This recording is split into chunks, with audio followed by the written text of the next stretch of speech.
It was the year 1958. Sam Williams would watch his newly bought television every day. He would stay glued to it because at the time the television was new and exciting to him and the people of America. His favorites were the shows and movies of the Wild West, especially Gunsmoke and Wagon Train. These shows dramatize the settling of the American frontier. These shows excited him, and he started to dream of someday leading his own wagon train. It would stretch from his home in Tellico Plains, Monroe County, Tennessee, and then to the Unicas of North Carolina. And guess what? He did it. Here is the story.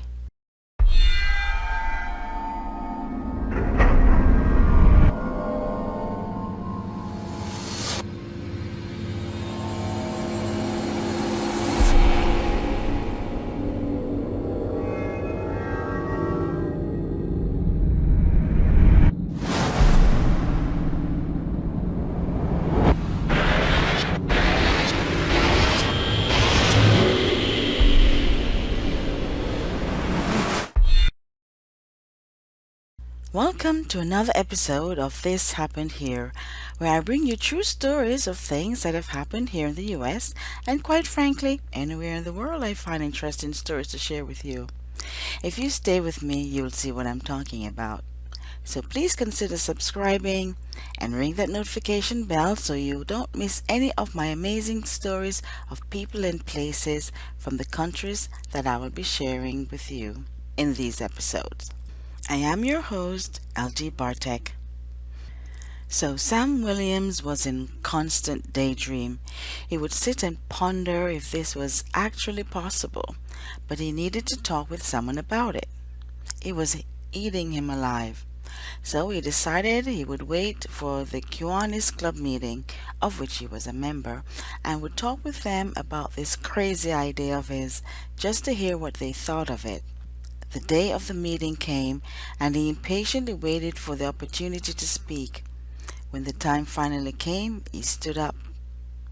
He started talking about this crazy idea of his, and as the words left his lips, it started to sound more and more like a pipe dream.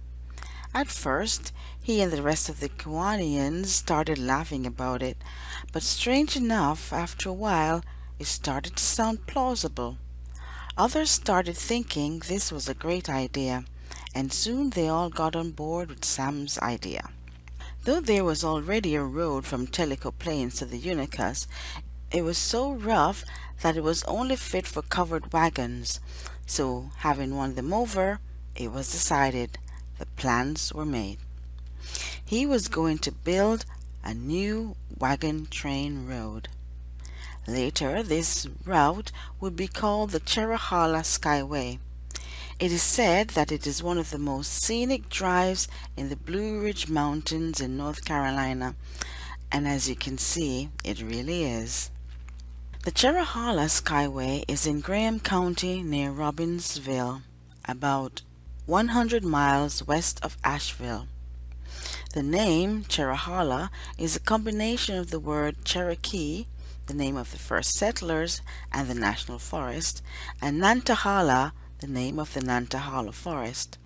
Interesting fact, Nantahala in Cherokee means land of the noonday sun. So the name was combined and became Cherohala because the road passed through these two national forests. The Skyway is a 43-mile road of national scenic byways. It connects Tellico Plains, Tennessee to Robbinsville, North Carolina in the southeastern United States. So, Sam Williams made all the plans for his wagon train road, had all his appointees doing their part, and 6 weeks later, 67 covered wagons and over 300 horseback riders gathered at the Tennessee-North Carolina state line ready to make history. They were going to travel from Tellico to Murphy, North Carolina. They set out, and days later they completed the run, and it was a huge success. The politicians who were keeping a watchful eye on this endeavor were happy with the success that Sam had, and so they began the plans to construct the highway on the route that they had taken. But though the wagon run was from Tellico to Murphy, after doing research, they found that it was not feasible, so they changed their plans and began drafting a new route. This was finally done in 1962. It had the highway running from Tellico Plains to now western North Carolina. The major reason for these changes was so that the highway would run on federal land, which was between Tellico Plains and Robinsonville. There were obviously some challenges, but they solved them. And then in October 1996, after $100 million and 34 years of hard labor, the Cherohala Skyway was officially opened. The U.S. Forest Service had estimated that 5 million cars would be using this highway, but it turned out that only about 50 cars and 100 motorcycles a day would drive on this road. It would take you about 2 hours to drive it if you don't get tempted to stop at all the overpasses and take in the amazing views, but the views are breathtakingly beautiful. But do remember, there are no businesses, houses, or gas stations on this highway, so make sure you're gassed up and your vehicle is ready to go. But if something other than your car is gassed up, we did see some restrooms at some of the pull-offs, so don't worry about that. Now, if you've been watching my episodes, you know I will find the good and the bad in the thing that I am presenting to you.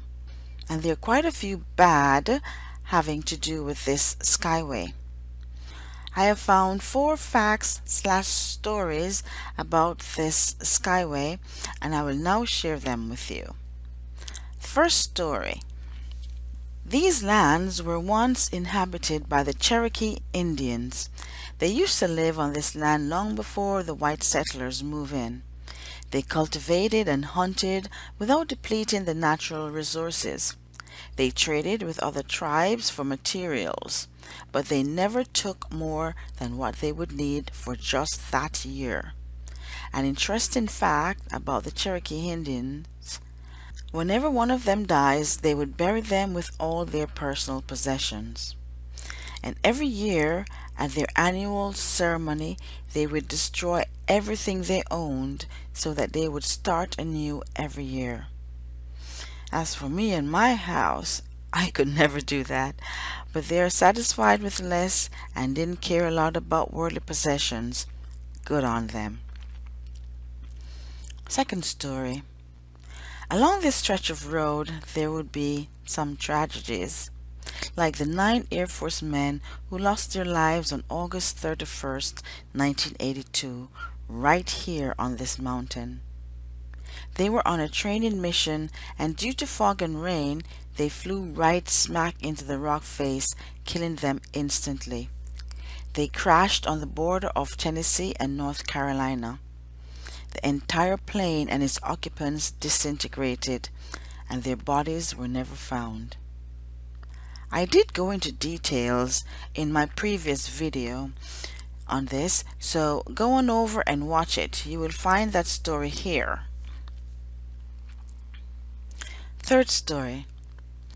The winters on this mountain can get quite brutal. It usually gets snow long before the valley does, and the snow would also stay a lot longer. On December 11th, 1899, Andy Sherman and Paul O'Neill left the Tellico Creek logging camp where they were working at the time.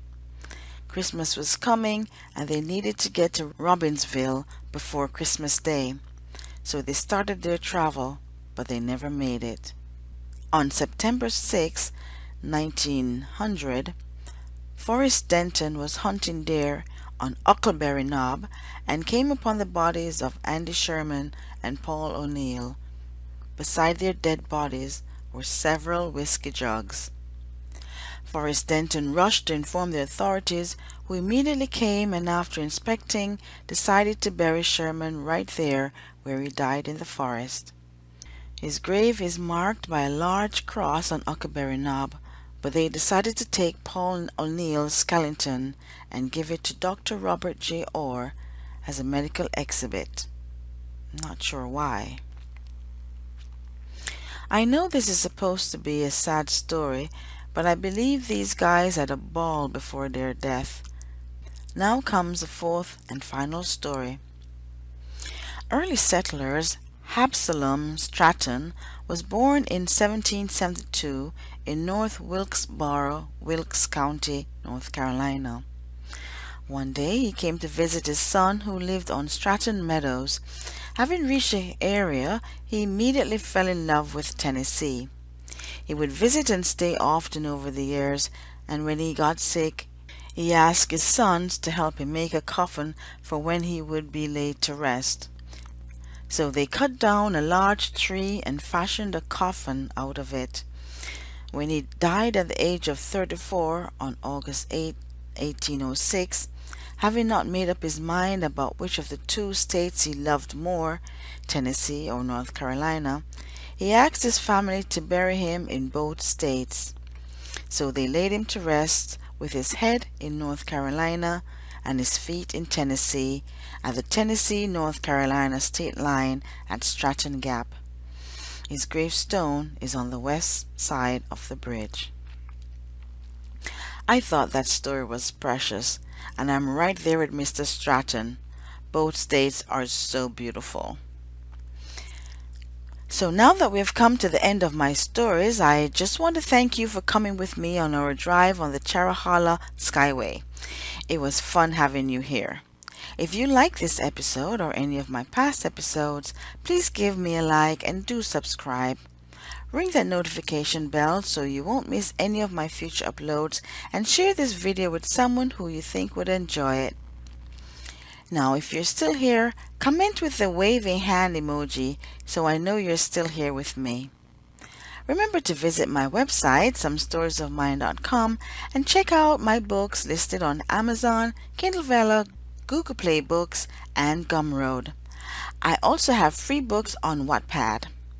All the links are on the website for your convenience. I would love it if you would follow me on Facebook, Instagram, and Twitter too. The links are on my website and in the description below. Now do take care of yourself. Again, please subscribe, and I will see you on the next one. Goodbye.